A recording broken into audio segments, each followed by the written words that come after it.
Everyone, hold with Priyank में फिर से आपका स्वागत है। आज हम लोग बात करने वाले हैं सितंबर महीने के दूसरे हफ्ते के बारे में। साथ में बात करेंगे मंडे को 8 सितंबर को क्या होने की संभावना है। कवर करेंगे इंडेक्सेस को, तीनों इंडेक्सेस को हम लोग कवर करेंगे। देखेंगे कि निफ्टी 50, बैंक निफ्टी और सेंसेक्स में क्या दिखाई दे रहा है। थोड़ा बहुत फंडामेंटल्स को भी डिस्कस करेंगे। साथ ही में मैं वापस आप लोगों के लिए जो एक अनाउंसमेंट मैंने पिछले महीने की थी फिर से दोहरा रहा हूँ, क्योंकि हो सकता है कुछ लोग ये वीडियो काफी दिनों बाद या पहली बार देख रहे हो। अब मेरी ब्रेड बटर स्ट्रेटजी का इंडिकेटर फ्री में अवेलेबल है पंच एप्लीकेशन पर। लेकिन इंपॉर्टेंट बात यह है कि अभी तक आप लोगों को ये समस्या आती थी कि सर इंडिकेटर तो अवेलेबल है, लेकिन जब सेटअप बनता है तो उस वक्त मैं स्क्रीन पर नहीं रहता। तो अब पंच एप्लीकेशन में पीएसबीबी इंडिकेटर के साथ साथ उसकी वॉच लिस्ट भी अवेलेबल है, मतलब कि स्क्रीनर अवेलेबल है, और वो भी स्टॉक स्क्रीनर। इसका मतलब आप जिस भी वक्त फ्री हैं, अगर आप पंच एप्लीकेशन ओपन करेंगे, उसमें अगर आप पीएसबीबी वॉच लिस्ट यानी कि Priyank Sharma bread butter strategy के स्क्रीनर पर जाएंगे, वहां स्क्रीनर पर आप सिंपली हर वक्त देखेंगे किसी न किसी स्टॉक में कोई ना कोई सेटअप बन रहा होगा। तो आपकी ये समस्या को दूर करने की मेरी एक और कोशिश, और ये कंप्लीटली फ्री ऑफ कॉस्ट है। इसका लिंक आपको डिस्क्रिप्शन में टॉप पर मिल जाएगा, आप क्लिक करके एक्टिवेट कर सकते हैं। Free of cost, no charge. और अगर कोई आपसे कभी मेरा फोटो लगाकर, मेरा रजिस्ट्रेशन नंबर लगाकर आपसे कभी मैसेज करे टेलीग्राम में, व्हाट्सएप पर, या कॉल करे और बोले कि प्रियांक एक इन्वेस्टमेंट सर्विस चला रहे हैं, हम उनके टीम मेंबर हैं और आप इतने रुपए दे दीजिए, 1 घंटे में पैसा डबल कर देंगे, तो प्लीज उनसे बचिए, वो स्कैमर्स हैं। मेरी ऐसी कोई इन्वेस्टमेंट सर्विस नहीं है। और पीएसबीबी इंडिकेटर और स्क्रीनर पूरी तरह से फ्री है पंच एप्लीकेशन पर। अब जल्दी से इस डिस्क्लेमर को पढ़ो और मैं आप लोगों को मिलता हूं चार्ट्स के साथ। सबसे पहले बात करेंगे निफ्टी 50 के चार्ट की। फ्राइडे को मार्केट ने क्या किया? मार्केट लगभग फ्लैट ओपन हुई, हल्के से गैप अप के साथ, उसके बाद वापस नीचे गिर गई, पूरे दिन साइडवेज रही और एंड में गैप क्लोजिंग के आसपास जो हमारा था 24,712 का लेवल, उसी के आसपास मार्केट जो है आप देखेंगे क्लोजिंग करके चली गई।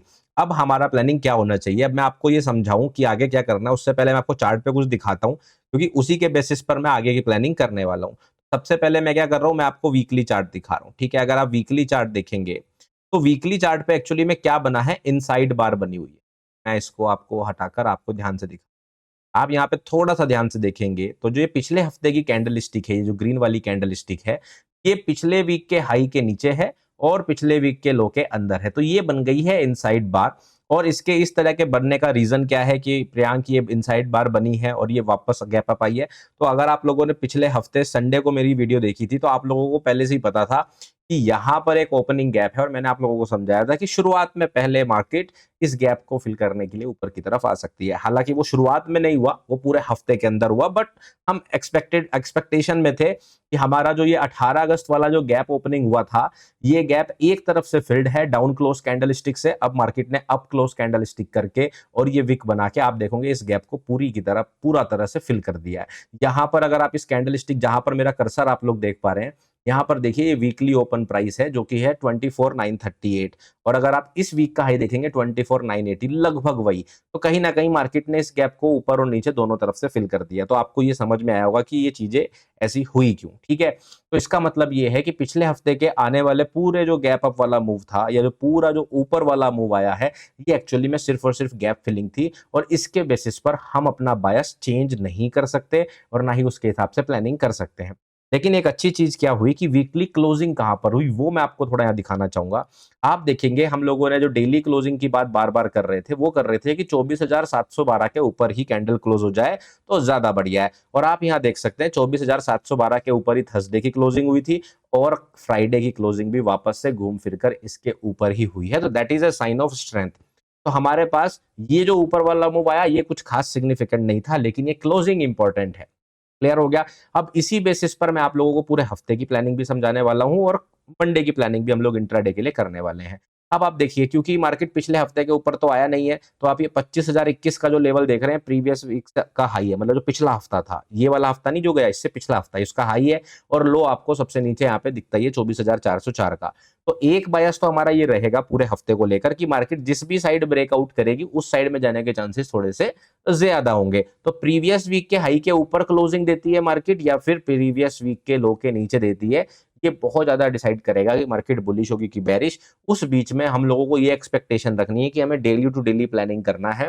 इंट्राडे के हिसाब से प्लान करना है और मार्केट इस रेंज के अंदर फंसा हुआ है। ये पहला चीज आपको पूरे हफ्ते के लिए दिमाग में लगा के रखना है। अब बात करेंगे कि कल इंट्राडे में आपको क्या देखने को मिल सकता है। तो जैसा मैंने आपको बताया था, अगर मार्केट गैप क्लोजिंग के ऊपर रहती है, मतलब कि इस वाले लेवल के अगर ऊपर रहती है मार्केट, तो फिर मार्केट जो है यहां से आपको इस तरह का मूव दे सकती है।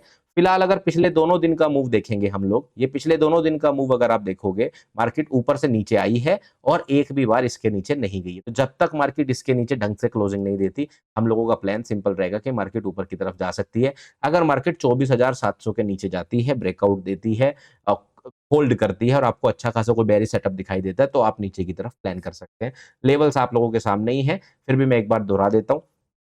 एक वीक का हाई आपका, पिछले वीक का हाई 25,021 का और नीचे 24,400 का, ये दोनों लेवल आप लोग मार्क कर सकते हैं पिछले वीक से, ठीक है, रेंज जो है हमारी। बाकी इसके अलावा आपको जून लो ध्यान रखना है। जून लो से रिवर्सल आने के एक्सपेक्टेशन थे और हम लोगों ने देखा भी 29 अगस्त को वहां पर प्राइस आया और उसके बाद से ऊपर ही जा रहा है। इसके नीचे जस्ट अगस्त लो है। ये दोनों ही लेवल इंपॉर्टेंट है। प्राइस अगस्त लो तक नहीं जाना चाहिए अगर उसे बुलिश रहना है। अगस्त लो के नीचे जाते ही फिर मार्केट पेरिश हो सकती है और हमें ड्रॉप्स बड़े बड़े देख सकते हैं।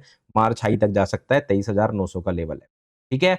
ऊपर की तरफ आपको क्या ध्यान रखना है कि मार्केट 25,021 के ऊपर जाए। अगर 25,021 के ऊपर जाता है, ब्रेकआउट देता है, वीक नहीं, फेकआउट नहीं, तब आपको 25,246 को टारगेट करना है। ये आपकी जो है मेन प्लानिंग रहेगी, स्पेशली मंडे और ट्यूसडे दोनों दिन को लेकर। फिर भी इंट्राडे में एक बार लेवल्स देख लेते हैं, आप कौन से एडिशनल लेवल यहाँ पर मार्क कर सकते हैं। अगर मार्केट फ्लैट ओपनिंग देती है तो कुछ खास नए लेवल आपको ऐड करने की जरूरत नहीं, सिर्फ प्रीवियस डे हाई आप यहाँ पर मार्क कर सकते हैं और प्रीवियस डे हाई आपका है, मैं आपको एग्जैक्ट प्राइस बता देता हूँ, 24,832, ठीक है। उसके ऊपर गैप क्लोजिंग वाला लेवल है 24,938, इसको ऐसा का ऐसा रखिए।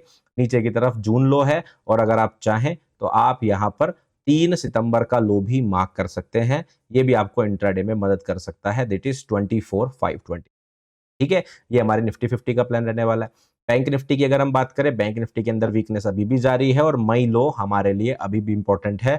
हमें ध्यान रखना है कि मार्केट अगर मई लो की तरफ बढ़ती है तो 53,250 तक भी जा सकती है। इसके वीकली टाइम फ्रेम पर भी कुछ खास इंपॉर्टेंस हमें नहीं दिखाई दी।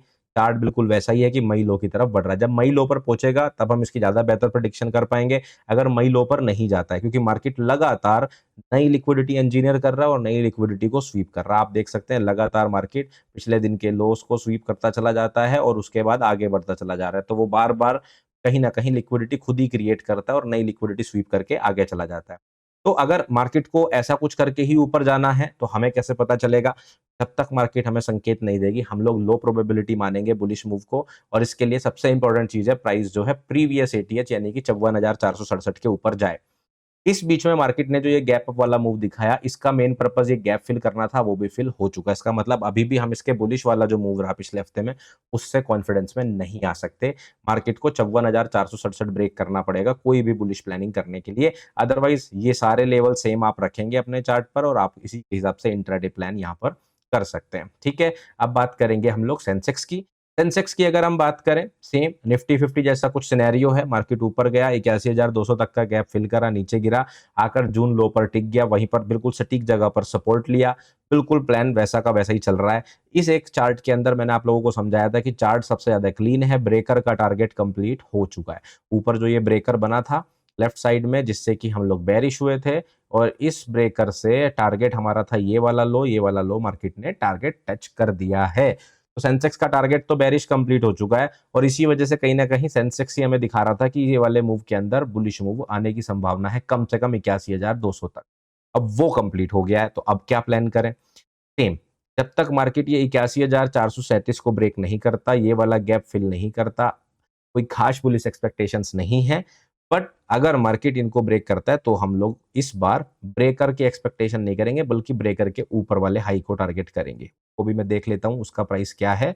अगर मार्केट आपको दिखाई दे कि ब्रेकर के भी ऊपर जा रहा है तो फिर आप यहाँ पर देखेंगे ये एक लेवल जो कि है 82,784 का। तो 82,784 कब आएगा? जब मार्केट 81,437 वाला ब्रेक कर दे और ये वाला गैप फिल कर दे। तो इसके बाद बीच में नहीं रुकना, सीधा 1,100-1,500 पॉइंट के ऊपर हमें टारगेट मिलेगा, तो बुलिश वहां पे होना है, ठीक है। नीचे की अगर हम बात करें तो सेम, अभी जब तक जून लो होल्ड है सेंसेक्स में, हम लोग बेरिश नहीं हो सकते।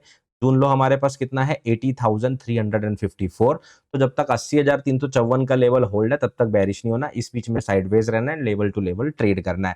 थोड़े से फंडामेंटल्स की बात करें तो आप लोगों को पता है आज सैटरडे को मैं ये वीडियो रिकॉर्ड कर रहा हूँ, जब अभी लास्ट नाइट जो है ट्रंप साहब ने फिर से कुछ लिखा सोशल मीडिया पर, इस बार उनके जो तेवर हैं वो थोड़े से ढीले लग रहे हैं। अब वो मोदी जी को दोस्त बता रहे हैं, इंडिया को अपना सबसे अच्छा दोस्त बता रहे हैं, बोल रहे हैं कि हाँ थोड़ा सा बुरा लग रहा है कि रशिया से ऑयल खरीद रहे हैं लेकिन इंडिया के साथ हमारे रिश्ते बहुत अच्छे हैं।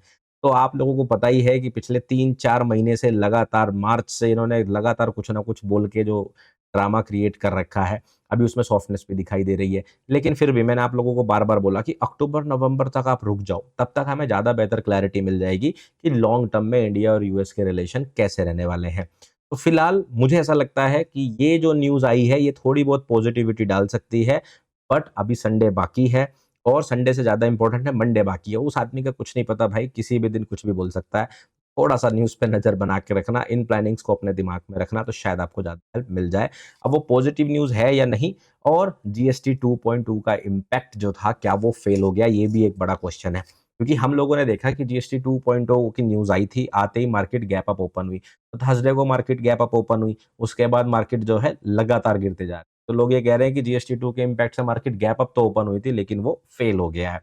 अब देखो पहला चीज़ तो ये समझिए कि जीएसटी 2.0 की इम्पैक्ट की न्यूज़ आई है, उसका इम्पैक्ट जो है अभी फिलहाल न्यूज़ का है, अभी वो लागू नहीं हुआ है। इसका मतलब सिंपल सी बात ये है कि अगर वो 22 सितंबर के बाद भी लागू होगा, तो आप मान के चलिए सितंबर तो खत्म होने वाला है। यानी कि इस क्वार्टर में किसी भी कंपनी की सेल्स पे कुछ खास फ़र्क नहीं पड़ेगा उस जीएसटी वाली न्यूज़ से, even not on insurance, right? क्योंकि सिर्फ 7 ही दिन ऐसे रहेंगे पूरे क्वार्टर में जिसके अंदर जीएसटी कम होगा। तो जीएसटी के आने की वजह से किस इंडस्ट्री को क्या फ़र्क पड़ रहा है, ये चीज़ हमें Q4 यानी कि क्वार्टर 4 में अक्टूबर, नवंबर और दिसंबर के अंदर। तो जीएसटी 2.0 का एक्चुअल इम्पैक्ट अगर आप लोगों को देखना है, mid term, long term impact आप लोगों को देखना है, वो आपको आज से 2-3 महीने बाद पता चलेगा, या फिर तब पता चलेगा जब इस पूरे क्वार्टर के रिजल्ट्स और आंकड़े निकल कर आएँगे और फिर लोग अंदाजा लगा रहे होंगे कि उस क्वार्टर में कितनी सेल्स बढ़ गई होंगी प्राइस रिड्यूस होने से। एक और डर सता रहा है कि जीएसटी तो गवर्नमेंट ने कम कर दिया, कहीं कुछ इंडस्ट्रीज़ अपने प्रोडक्ट के प्राइसेस घटाए ही ना, और वो बोले कि जब हम ₹100 का सामान बेच रहे थे तो हम 28% जीएसटी दे रहे थे, अब 18% दे रहे हैं तो 10% हमें बचना चाहिए। ये भी एक चैलेंज रहने वाला है गवर्नमेंट के लिए कि वो कैसे इस बात को टैकल कर पाते हैं और मेक श्योर करेंगे कि हर एक इंडस्ट्री प्राइसेस को कम भी करे, क्योंकि गवर्नमेंट ने जिस हिसाब से इसको प्रमोट किया उनका पर्पस है कि जब जीएसटी घट रहा है तो आम आदमी के लिए घटे, ना कि कंपनीज के लिए घटे, क्योंकि कंपनीज को तो जीएसटी वैसे भी गवर्नमेंट को ही देना था कंज्यूमर से लेने के बाद। तो ये भी एक चैलेंज हमें यहाँ पर देखना पड़ेगा। तो ऐसी चीजों का जब आपको रिजल्ट नजर आएगा तो इस न्यूज का इंपैक्ट एक्चुअली में तब पड़ेगा। अभी तो शॉर्ट टर्म इम्पैक्ट था जो आपको गैप अप के रूप में दिखा और उसके बाद मार्केट के अंदर करेक्शन आ गया। तो र्यूमर्स और इस तरह की न्यूज जो कि सबको पहले से पता होती है, हमेशा मैं आपको बोलता हूँ उस पर बहुत सोच समझ कर रिएक्ट करना होता है, आंख बंद करके रिएक्ट बिल्कुल भी नहीं करना होता।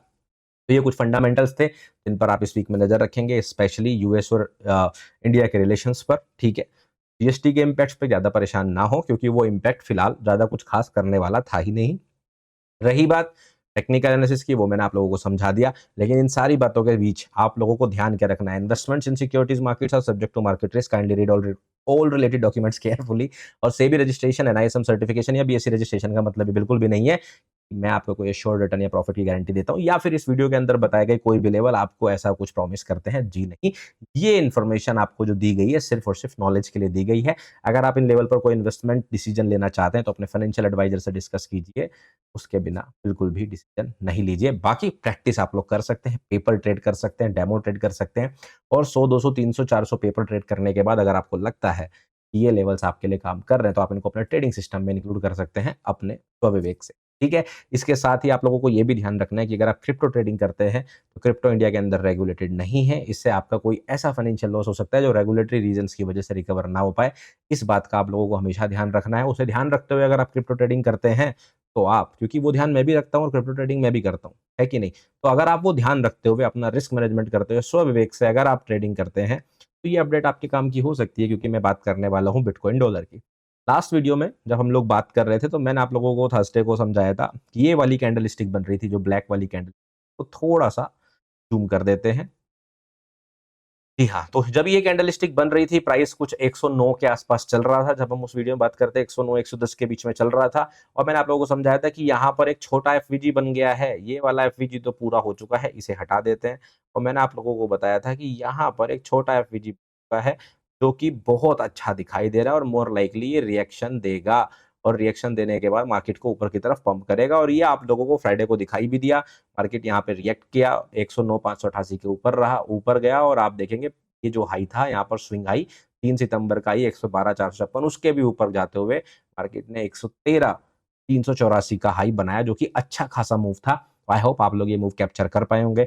लेकिन एक चीज क्या है सोचने की कि हम एक्सपेक्ट कर रहे थे मार्केट जब पंप होगी तो ऊपर वाले एफवीजी में आएगी, जो कि अभी तक हुआ नहीं है। मेरे हिसाब से ये सिर्फ और सिर्फ वीकेंड और जो इधर न्यूज आई है उन सब का ही इम्पैक्ट है। आने वाले दिनों में ये मार्केट मोर लाइकली एक और बार ऊपर जाके इसको भर सकती है, बट किसी चीज़ का भी गारंटी तो हमें पता नहीं होता, तो हमें दोनों तरफ ध्यान रखना है। अब नीचे वाला एफवीजी कंप्लीट हो चुका है, तो नीचे वाले एफवीजी को आप चाहे हटा सकते हैं। आपके लिए इंपॉर्टेंट लेवल अभी भी यही रहेगा 109 588 और ऊपर की तरफ इस वाले एफवीजी को फेयर वैल्यू गैप को मार्क कर लीजिए।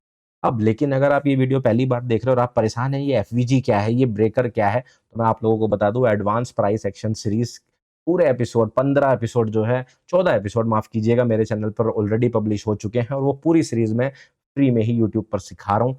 अगर आप प्राइस एक्शन को समझते हैं, इसको एडवांस समझना चाहते हैं, थोड़े बहुत प्रैक्टिस ऐसे कंसेप्ट पे करना चाहते हैं जिसे स्मार्ट मनी कंसेप्ट कहते हैं, तो आप लोग चैनल पर एडवांस प्राइस एक्शन सीरीज़ की प्लेलिस्ट को चेकआउट कर सकते हो।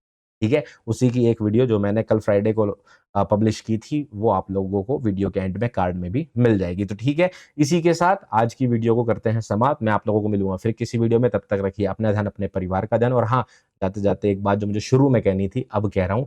मैंने आप सब लोगों के कमेंट्स पढ़े और आप सबको बहुत-बहुत बधाई और आप सबका बहुत-बहुत धन्यवाद। टीचर्स डे की इतनी सारी शुभकामनाएँ मुझे मिली। I am feeling privileged, so thank you so much.